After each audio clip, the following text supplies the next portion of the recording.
Today myself,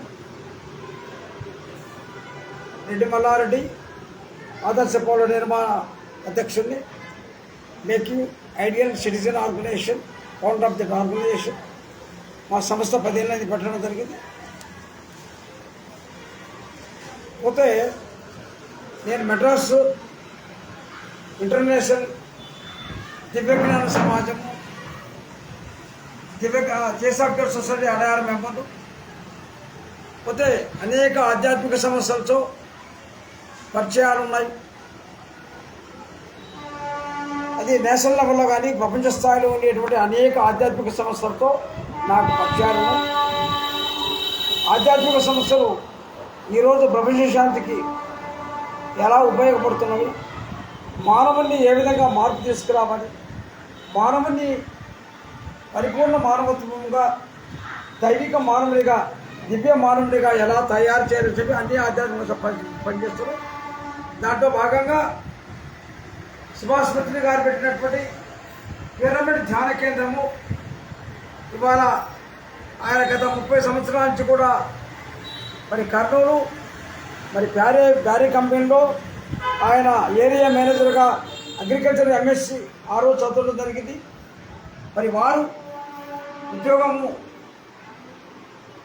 retired అయిన తర్వాత వారి ఈ సంస్థను పెట్టి వారి యొక్క గురువైనటువంటి రామచంద్రారెడ్డి గారు వారికి హిమాలయ గురువు వారి సందేశం ప్రకారము వారి యొక్క ఆదర్శాలను విశ్వ కళ్యాణం కొరకు ప్రపంచ మానవుల సౌభాగ్యం కొరకు మార్పు కోసము ఆయన గత 30 సంవత్సరం నుంచి 1991 నుంచి అంటే దాదాపు 35 సంవత్సరాలు పిరమిడ్ ధ్యాన కేంద్రం అనేటువంటిది ఫస్ట్ కర్నూలులో కట్టడం జరిగింది.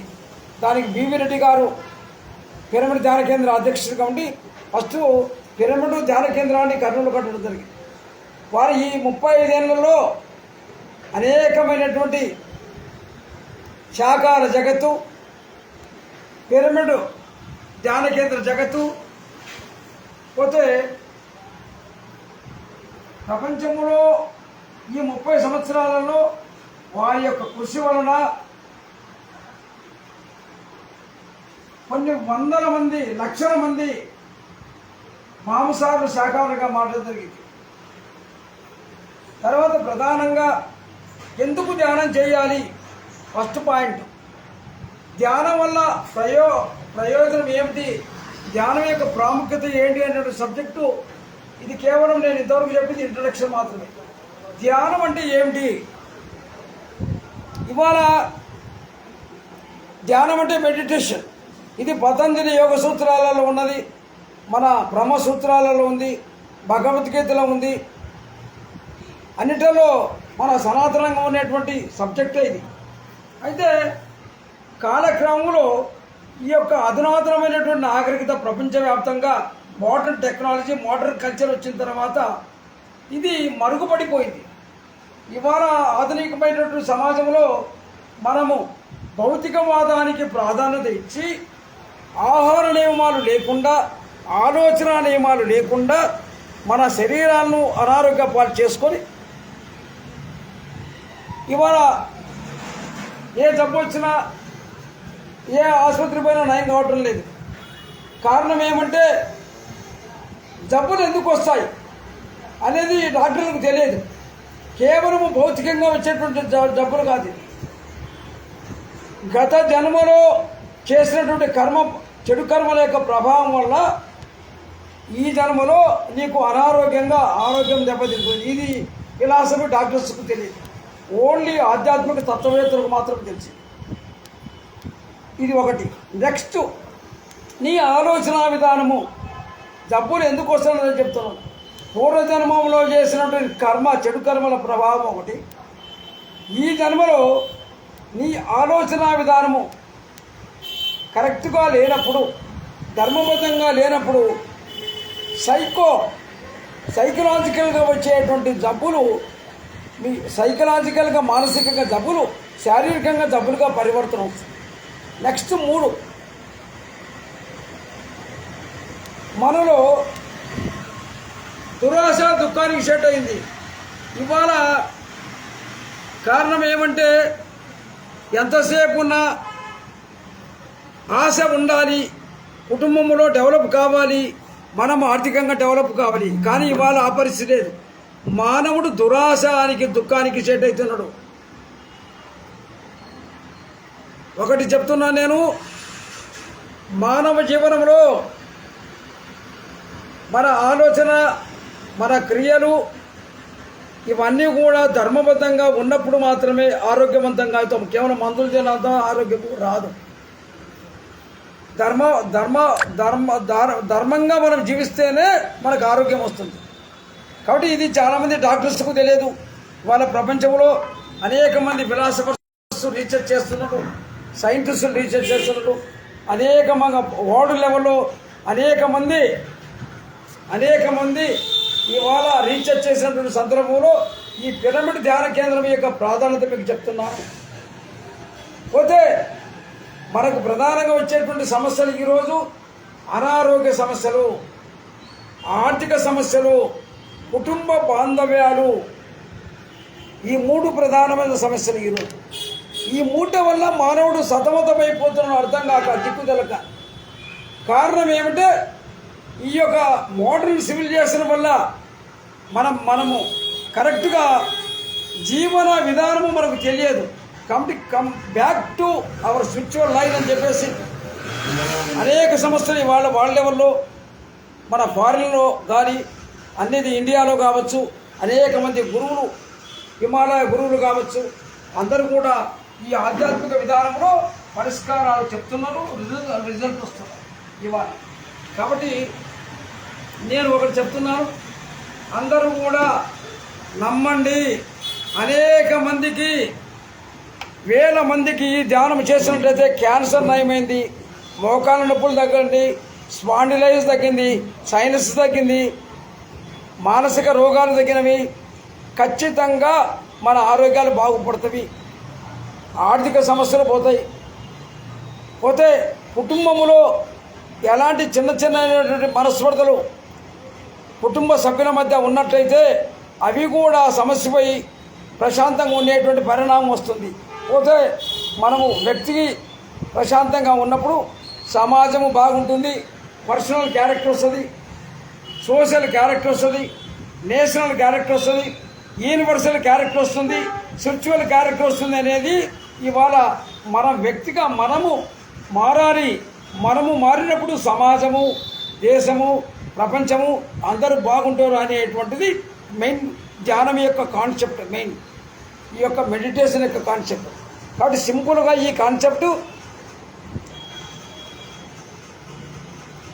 నిన్న జూన్ 21 ఇంటర్నేషనల్ యోగా డే 170 దేశాలలో ఐక్యరాజ్యసమితి ఆమోదం ప్రకారము యోగాను మన అందరము చేయడం జరిగింది, చూడటం జరిగింది. అంటే ఇవాళ ప్రజలలో విసిగిపోయినారు. అనారోగ్యాలు, ఆర్థిక సమస్యలు, కుటుంబ బాంధవ్యాలు, యుద్ధాలు, మరి ఈ పరిణామాలు, ప్రకృతి విలయాలు, మరి ఇది అర్థం కాక జనాలు అందరూ కూడా యోగా పైన, మెడిటేషన్ పైన ఇవాళ వస్తున్నారు. ఇది సత్యము, 100% రిజల్ట్స్ ఉన్నాయి. మనకు ఏ సమస్య వచ్చినప్పటికీ కూడా మీరు నిదానంగా నోట్ చేసుకొని నేను చెప్పి ఫస్ట్ మనము రోజు ఉదయము ఒక 15 నిమిషాలు, సాయంత్రము 15 నిమిషాలు కూర్చుంటే చాలు. తర్వాత అర్ధగంట కూర్చుంటాం, నిదానంగా ప్రాక్టీస్ గంట కూర్చుంటాం. ఈ కుర్చీ మీద కూర్చొని కాళ్ళు, 2 కాళ్ళు క్రాస్ చేసి కూర్చోవటము. నెక్స్ట్ ఈ యొక్క చేతులు, 2 అరిచేతులను ఏళ్లలో చేతులు దూర్చి మనము ఒకసారి చూపించి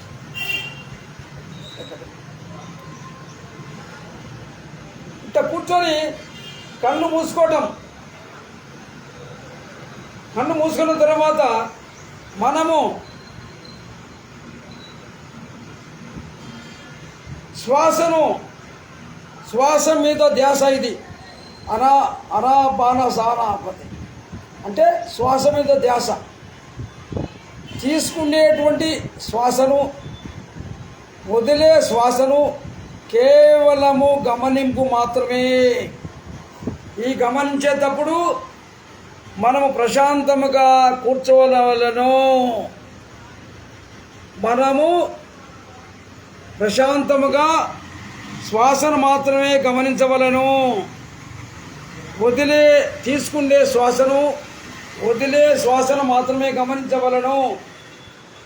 మనము మనసులో ప్రపంచంలో అందరూ బాగుండాలి, అందులో నేను కూడా బాగుంటాను, అందరూ బాగున్నప్పుడు అనేటువంటి ఒక విశ్వ సంకల్పము, విశ్వ కళ్యాణం అనేటువంటి సంకల్పం కూడా మనం చేయాలి.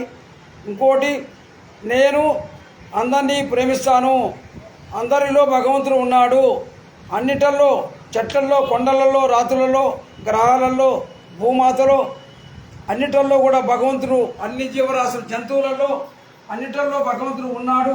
కాబట్టి నేను అందరినీ ప్రేమిస్తాను, నేను ద్వేషించను అనేటువంటి సంకల్పం కూడా మనం తీసుకోవాలి. ధ్యానంలో అందరినీ ప్రేమిస్తాం, అందరికీ సేవ చేస్తాము, ఎవరికి కూడా నేను అపకారం చేయను అనేటువంటి ఇది బుద్ధుని యొక్క సంకల్పము.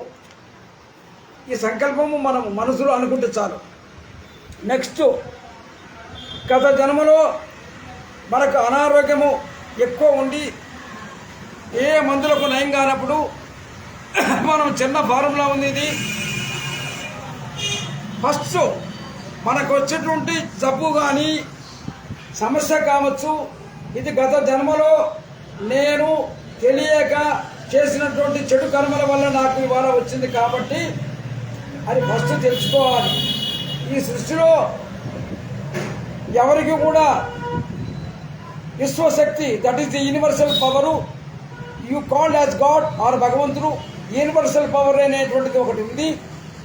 ఇది నాస్తికవాదులు కూడా సైన్స్లో ఒప్పుకున్నారు. ఈ భూమి తిరుగుతూ ఉంది, సూర్యుడు వెలుగుతున్నాడు, గ్రహాలన్నీ తిరుగుతున్నాయి. కాబట్టి ఒక పవర్ అనేది సైంటిఫిక్లా ఈ యూనివర్సల్ పవర్ అనేది విశ్వశక్తి ఉంది. కాబట్టి ఆ విశ్వశక్తితో మీరు సంపాదించండి. నేను తెలియక చేశాను కాబట్టి నన్ను క్షమించు అని మీరు ప్రార్థన చేయండి. కాబట్టి అది ఒకటి. రెండో పాయింట్, రియలైజ్ కావాలి. ఏంటి రియలైజ్ అంటే పశ్చాత్తాపడాలి. నేను తెలియక చేసినాను కాబట్టి నాకు ఈ కర్మ వచ్చింది కాబట్టి నన్ను క్షమించమని భగవంతుని ప్రార్థన చేయాలి. అంటే విశ్వశక్తిని, యూనివర్సల్ పవర్ను మీరు ప్రార్థన చేయాలి. మూడవది పరివర్తన, పశ్చాత్తాపము, ప్రాయచిత్తం. ప్రాయచిత్తం అంటే నేను ఇక మీదట ఇతరులకు హాని చేయను, నేను మాంసాహారం తినను, మాంసాహారము తినడం వల్ల నాకు జబ్బు వచ్చింది నాకు తెలుస్తుంది ధ్యానం వల్ల. ఇతరులకు, ఇతర జీవులలో కూడా భగవంతుడు ఉన్నాడు, ఆయన ఉన్నాడు కాబట్టి నేను వాటిని చంపి తిన్నందుకు నాకు ఈ జబ్బు వచ్చిందని తెలుస్తూ ఉంది. కాబట్టి జ్ఞాన మార్గంలో, ఈ ధ్యాన మార్గంలో, ఆధ్యాత్మిక జ్ఞాన మార్గంలో నాకు తెలిసింది కాబట్టి నన్ను క్షమించి నేను శాకాహారిగా మారుతాను అనేటువంటి సంకల్పం చేసుకున్నట్టయితే ఆ భగవంతుని యొక్క యూనివర్సల్ పవర్ అనేటువంటి శక్తి తప్పకుండా నీకు సాయం చేసి పోతే ఇతరులకు నేను సాయం చేస్తాను. ఈ ధ్యాన ప్రచారానికి అందరికీ చెప్తాను. కారణం ఏమంటే మనం మారటం కాదు, ప్రపంచంలో అందరినీ మార్పు తీసుకొచ్చి సమాజంలో నేర ప్రవృత్తి, ధర్మంగా జీవించేటువంటి విధానాన్ని, ప్రపంచంలో అహింసా విధానాన్ని మనం బోధిస్తాను అని చెప్పేసి సంకల్పం మీరు తీసుకోవాలి. పరివర్తన, పశ్చాత్తాపము, ప్రాయచిత్తం రాసుకోండి మీరు. పరివర్తన, పశ్చాత్తాపము, ప్రాయచిత్తము. పోతే నేను శాకాహారిగా మారుతాను. పోతే ప్రపంచమంతా బాగుండాలంటే అందరూ ప్రపంచ శాంతి రావాలి, విశ్వ కళ్యాణం జరగాలి అంటే అందరూ ధ్యానులుగా మారినట్టయితే ఇంకొకటి పాయింట్, ఇది ఈ 5 పాయింట్లు మీరు రాసుకోండి. ఇది ప్రచారం చేస్తాను మా గ్రామంలో, మా ఇంట్లో, మా దేశంలో, ప్రపంచంలో.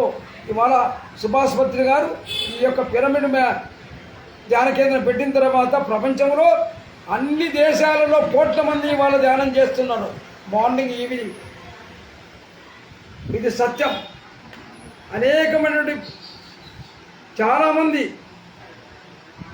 గురువులు ఇవాళ ధ్యానానికి ప్రాధాన్యత ఇస్తున్నారు. నేను ఎందుకు అంటున్నానంటే ఒక పాయింట్ ఏంటంటే, విగ్రహములను కొలవటము, విగ్రహాలకు పూజ చేయటము, దేవాలయాలు పోవటము ఎలిమెంటరీ ఎడ్యుకేషన్. ఎన్ని రోజులు పోయినప్పటికీ కూడా 30 ఏళ్ళు 40 ఏళ్ళు మనము వెళ్ళినప్పటికీ కూడా మనలో ట్రాన్స్ఫర్మేషన్ రాలేదు. మానవత్వ లక్షణాలు లేవు, పశుత్వ లక్షణాలు ఎక్కువైనాయి, మాంసాహారం మానేయలేదు.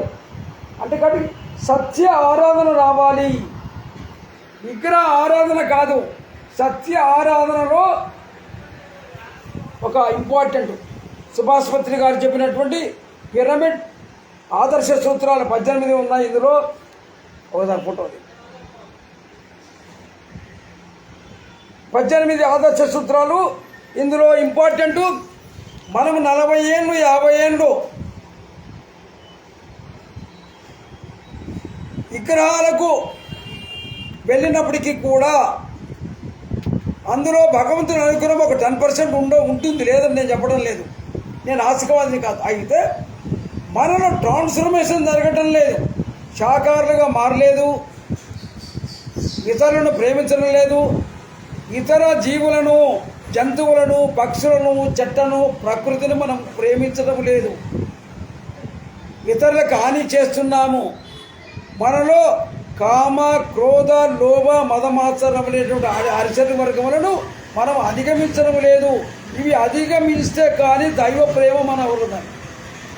దానికి ఉదాహరణ బుద్ధుడు, గాంధీ మహాత్ముడు, నెక్స్ట్ వివేకానంద మనం తీసుకోవాల్సిన. కాబట్టి మనలో ట్రాన్స్ఫర్మేషన్ జరగలేదు. 40 ఏళ్ళు 50 ఏళ్ళు ఎన్ని టెంపుల్స్ పోయినా మనం కేవలం ఎలిమెంటరీ ఎడ్యుకేషన్ మాత్రమే చదువుతున్నాము. ఎలిమెంటరీ ఎడ్యుకేషన్ తర్వాత నెక్స్ట్ ధ్యానం చేయాలి, high school, intermediate, degree, post graduation, MPhil, PhD అనేటువంటి ఈ ఆధ్యాత్మిక రంగంలో మనం పురోగతి రావాలి. అంటే మనము మారాలి, మనిషిలో పూర్తిగా దైవిక లక్షణాలు రావాలి, పరిపూర్ణ మానవత్వ విలువలు ఉండాలి, నైతిక విలువలు ఉండాలి, ధర్మబద్ధంగా జీవించాలి, సత్యమనే మాట్లాడాలి, అబద్ధం చెప్పకూడదు, ఇతరులకు హాని చేయకూడదు అనేటువంటి మనకు తెలిసిన సూత్రాలు మన ధ్యానం ద్వారా 40 రోజులు ధ్యానం చేస్తారు. 40 రోజులు మార్నింగ్ ఈవినింగ్ మనం ధ్యానం చేసినట్టయితే నేను చెప్పేటువంటి విధానంలో మనసులో ట్రాన్స్ఫర్మేషన్ వస్తుంది, దైవత్వ స్థితి నీలో వస్తుంది. దైవం కోసం ఎక్కడో ఎత్తుకులాడాల్సిన నీలోనే ఉన్నాడు ఆ బ్రహ్మశ్రీ. భగవంతుడు నీలో ఉన్నాడు, కానీ భగవంతుడి కోసము బయట వెతుకులాడుతున్నాం, బయట దొరకడు. ఆయన మన హృదయంలో ఉన్నాడు, హృదయంలో అంతర్యామిగా ఉన్నాడు భగవంతుడు. ఆత్మతత్వములో పరమాత్మే, ఆత్మ పరమాత్మ పరబ్రహ్మ తత్వము సచ్చిదానంద స్థితి మన హృదయంలోనే ఉన్నాడు, బయట వెతుకులాడుతున్నాం. కాబట్టి కమ్ టు ధ్యానం ద్వారా మనము మహత్వం అవుతాము, గొప్ప స్థితికి పోతాము, పరమాత్మ అనుగ్రహం తొందరగా నిలుచుకుంటాము. ఆ పరమాత్మ యొక్క అనుగ్రహంలో మన హృదయంలో ఉన్నవాడని మనకు తెలుస్తుంది ఆ బ్రహ్మశ్రీ. ఇది ఏకాత్మత భావము. కాబట్టి 40 రోజులు తప్పనిసరిగా మీరు ఏ రోజైతే మొదలు పెడతారో డేట్ వేసుకొని 40 రోజులు ధ్యానం చేసినట్టయితే పరిపూర్ణమైన మానవత్వంతో, పరిపూర్ణమైన విశ్వతత్వంతో మీరు ఆనందంగా. ఇంకోటి నేను చెప్పేది, మీకు ఉన్నటువంటి సమస్యలను, అనారోగ్య సమస్యలు, ఆర్థిక సమస్యలు, కుటుంబ సమస్యలు, ఇవన్నీ కూడా పరిష్కారము 100కి 100 రూపాయలు అవుతాయని చెప్పేసి నా యొక్క విశ్వాసము. ప్రపంచంలో ఇవాళ వేల మంది వాళ్ళ యొక్క సమస్యలు పరిష్కారం చేసుకుంటూ ఆనందంగా జీవిస్తున్నారు. కాబట్టి దీన్ని మీరు ఒక నా యొక్క సలహాగా మీరు స్వీకరిస్తే, మరి ఈ గిద్దలూరు పిరమిడ్ ఇక్కడ ఈ ధ్యాన కేంద్రం నుంచి మేము ప్రచారం చేస్తున్నాం. కాబట్టి this is my first video about meditation and దీని యొక్క ప్రాధాన్యత అని చెప్పేసి నేను మరి మీకు అందరికీ మనవి చేస్తూ, మీరందరూ కూడా ధ్యానం అయ్యి మరి ఆ దైవం యొక్క స్థితిని దైవాలుగా మీరే స్వయం గురువులుగా కావాలని చెప్పేసి ఆకాంక్షిస్తూ ఇంతతో నేను సెలవు తీసుకుంటున్నాను. భారత్ మాతాకి జై, సుభాష్ పత్రికి జై, విశ్వ గురుమండలికి జై, హిమాలయ గురుపీఠానికి నమస్కారం, జై. Thank you to all on members. ఎట్టుంది కొట్టేది సూపర్.